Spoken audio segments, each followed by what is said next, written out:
ಏನಂದ್ರ ನಾವು ನೋಡುವಂತಹ ಜೀವ ಜಗತ್ತಿನೊಳಗ ಸಸ್ಯಗಳು ಮತ್ತು ಪ್ರಾಣಿಗಳನ್ನ ವಿವಿಧ ರೀತಿಯಲ್ಲಿ ನಾವ್ ಏನ್ ಮಾಡ್ತೀವಿ ಗುಂಪುಗೊಳಿಸ್ತೀವಿ. ಅದ್ರಾಗ ಏನ್ ಮಾಡಿದ್ವಿ ಈ ಕಟ್ಟಕ ಎತ್ತರ ಅಥವಾ ಗಾತ್ರ ತಕ್ಕಂತ ಸಸ್ಯಗಳನ್ನ ಏನ್ ಮಾಡಿದ್ವಿ ಮರಗಳು, ಪೊದೆಗಳು, ಗಿಡಮೂಲಿಕೆಗಳು ಹಾಗೂ ಬಳ್ಳಿಗಳಂತ ಏನ್ ಮಾಡಿದ್ವಿ ವಿವಿಧ ರೂಪದಲ್ಲಿ ಏನ್ ಮಾಡಿದ್ವಿ ವರ್ಗೀಕರಣ ಮಾಡಿದ್ವಿ. ಈಗೇನಪ್ಪಾ ಅಂದ್ರ ಸಸ್ಯಗಳ ಎಲೆಗಳ ಆಧಾರದ ಮೇಲೆ ಯಾವ ರೀತಿಯಾಗಿ ಗುಂಪುಗೊಳಿಸ್ತೀವಿ ಅನ್ನೋದನ್ನ ನೋಡೋಣ. ಈಗ ಸಸ್ಯದ ಎಲೆಗಳಲ್ಲಿ ಏನ್ ಮಾಡ್ತೀವಿ ಎರಡು ರೀತಿ ಎಲೆಗಳನ್ನ ನೋಡ್ತೀವಿ.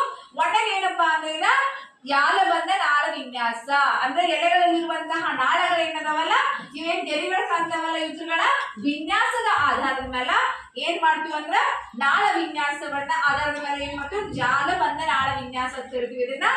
ಆಮೇಲೆ ಈ ತರ ಎಲೆಗಳೇನ್ ಇರ್ತಾವಲ್ಲ ಇಲ್ಲಿ ಏನಾಗಿರ್ತೈತಿ ಅಂದ್ರ ಎಲೆಗಳ ರಚನೆ ಯಾವ ರೀತಿಯಾಗಿರ್ತೈತಿ ಸಮಾಂತರವಾಗಿರ್ತೈತಿ. ಸಮಾಂತರ ರೇಖೆಗಳು ಅಂತ ನೋಡಿರಲ್ಲ, ಈಗ ಸಮನಾದ ರೇಖೆಗಳ ಇರುವಂತಹ ಸಮಾಂತರ ನಾಳ ವಿನ್ಯಾಸದ ಎಲೆಗಳನ್ನ ನೋಡ್ತೀವಿ. ಈ ರೀತಿ ಎರಡು ರೀತಿ ಎಲೆಗಳನ್ನ ನೋಡ್ತೀವಿ.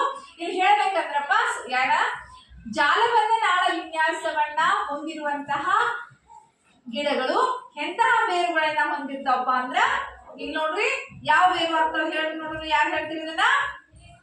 ಎಂತ ಬೇರುಗಳು ಕರಿಬೇಕು ಇದನ್ನ?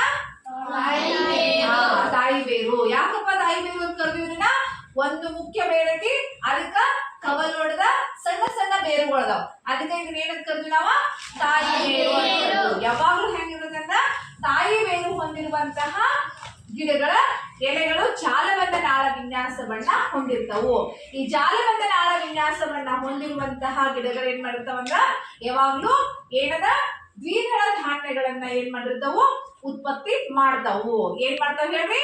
ದ್ವಿದಳ ಧಾನ್ಯಗಳನ್ನ ಉತ್ಪತ್ತಿ ಮಾಡ್ತಾವು. ಜಾಲಬಂಧ ನಾಳ ವಿನ್ಯಾಸ ಹೊಂದಿರುವಂತಹ ಎಲೆಗಳ ಬೇರುಗಳು ಹೆಂಗಿರ್ತಾವು?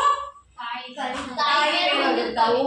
ಈ ತಾಯಿ ಬೇರು ಮತ್ತು ಜಾಲಬಂಧ ನಾಳ ವಿನ್ಯಾಸನ ಹೊಂದಿರುವಂತಹ ಎಲೆಗಳು ಎಂತ ಬೀಜಗಳನ್ನ ಉತ್ಪತ್ತಿ ಮಾಡ್ತಾವು? ದ್ವಿದಳ ಬೀಜಗಳನ್ನ ಉತ್ಪತ್ತಿ ಮಾಡ್ತಾವು. ಇನ್ನೊಂದರ ಎಲೆಗಳು ಬರ್ತಾವು ಯಾವ ತರದ ಸಮಾಂತರ ನಾಳ ವಿನ್ಯಾಸವನ್ನ ಹೊಂದಿರುವಂತಹ ಎಲೆಗಳು. ಇದು ಬೇರುಗಳು ಹೆಂಗ ಹೇಳಿ ನೀವ? ತಂತು ಬೇರು. ತಂತು ಬೇರು ಅಂದ್ರೆ ಗೊಂಚಲಾಗಿ ಒಂದೇ ಸಮನಾಗಿರುವಂತಹ ಬೇರುಗಳನ್ನ ಹೊಂದಿರ್ತಾವು. ಇದು ಯಾವ ರೀತಿ ಧಾನ್ಯಗಳನ್ನ ಉತ್ಪತ್ತಿ ಮಾಡ್ತಾವಪ್ಪ ಅಂದ್ರ ಏಕದಳ ಧಾನ್ಯಗಳನ್ನ ಏನ್ ಮಾಡ್ತಾವು ಉತ್ಪತ್ತಿ ಮಾಡ್ತಾವು.